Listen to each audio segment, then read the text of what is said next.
Hello again, chemistry students. Mrs. Lusardi here. Today we're going to talk about some of the variables that we can measure about a gas with particular focus on temperature and pressure. One variable that we measure is the absolute amount of gas that is present in terms of moles, which tells us exactly how many atoms or molecules are present. We're actually not going to use N in any of our calculations in this chapter, but just to be aware. We will be using volume, temperature, and pressure in our calculations.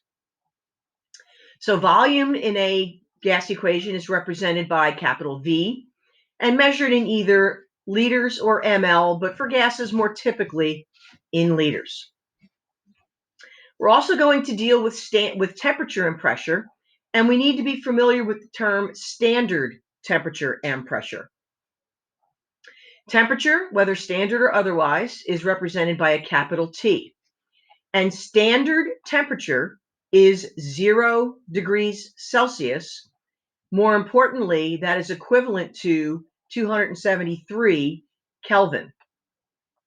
That Kelvin number is important because in this gas chapter, all of our calculations, if temperature is involved, must be expressed in Kelvin.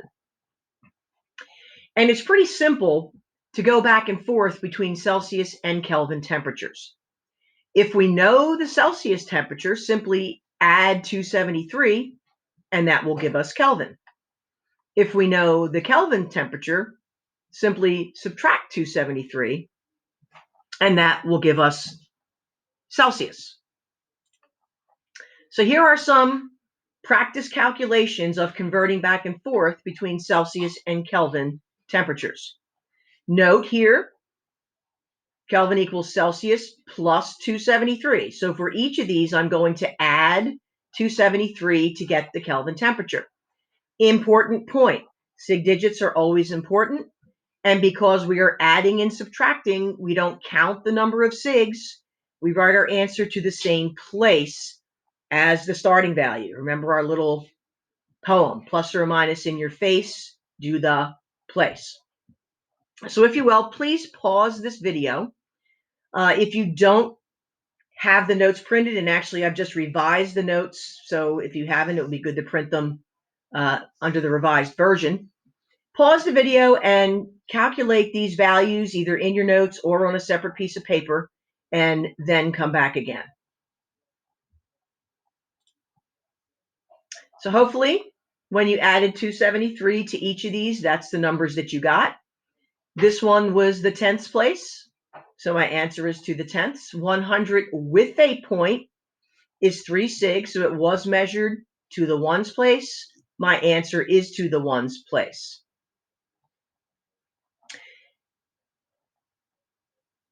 And actually, I have a mistake there. That should be 0 Kelvin, not 100. Can't really fix that right at the moment.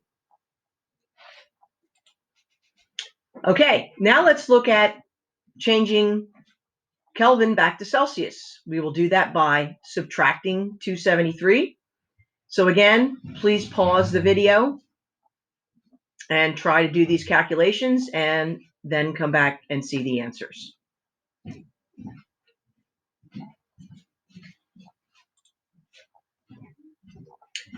Okay, again, answers to the same place as the starting value. The other unit that I want to focus on is pressure. Atmospheric pressure is the pressure exerted by the air in the atmosphere, and it varies with altitude. At the surface of the Earth, I have this whole column of air pressing down on me. I'm not aware of it. I'm used to it. In fact, we need it to help keep our bodies intact. But that pressure does vary with altitude. So down here at sea level, I am impacted by all of these molecules. If I climb to the top of Mount Everest, we say that the air is thinner. There's a smaller column of air pressing down on me. So the air pressure at the top of Mount Everest is much lower than at sea level. One of our units is called kPa. At sea level, pressure is about 101 of those units. At top of Mount Everest, it's less than a third, 31 of those units.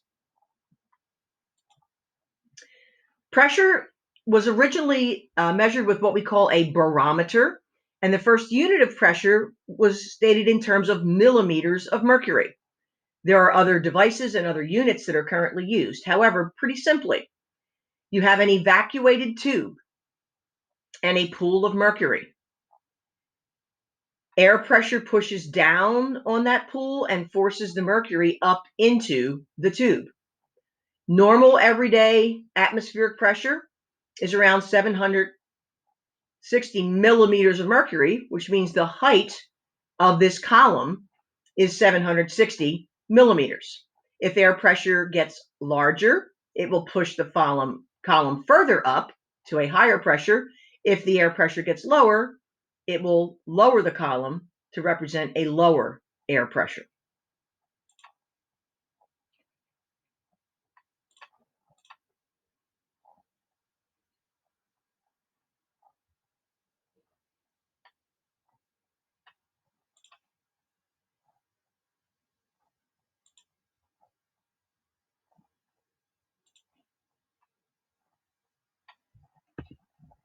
Oh, come on.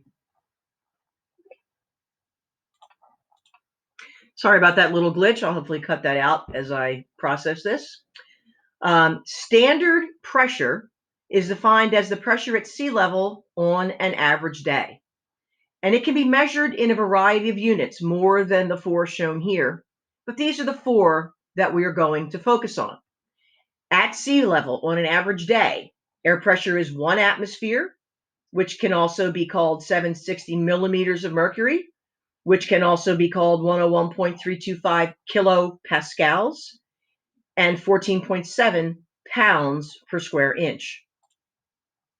These values are all equivalent to one another, like 12 inches equals 1 foot equals 0.33 yards, and can be used to convert between different units. To convert between inches and feet, I use the fact that 12 inches equals 1 foot. To convert between atmospheres and pounds per square inch, 1 atmosphere equals that many pounds per square inch. To convert between millimeters, 760 millimeters equals 14.7 pounds per square inch, and I use those facts to create a conversion factor. So let's look at a couple examples of pressure conversions. I have a pressure of 1.026 atmospheres, and I would like to express that rather than in atmospheres as kPa. So it's a standard conversion problem. We write down the starting value with its unit. We put that unit on the bottom. We are trying to find kPa, so kPa on top, atmospheres on the bottom, referring to my pressure equivalence, that many kPa equals 1 atmosphere. 1.026 times that equals to 4 significant digits. My starting value has 4, so my ending value has 4, 104.0 kPa. Here's another example where I have measured temperature in kPa and I want to convert it to millimeters of mercury. So I approach it the same way. I write down my starting value with its unit. I put kPa on the bottom. I put millimeters of mercury on top. Now notice neither of these numbers is 1, because from our table of pressures, 760 millimeters of mercury is equivalent to 101.325 kPa. And you will be able to find temperature conversions and standard pressure units, as well as the equations that we will be using on what I call a gas chapter reference sheet, which I will be posting on Classroom. So my math is 98.5 times 760 divided by 101.325. Put that in my calculator, I get 738.81. Because my starting value has 3 sig, I express my answer with 3 sig. So please, I hope you've paid attention to these temperature conversions and pressure conversions, because your homework will be to practice some temperature conversions and pressure conversions.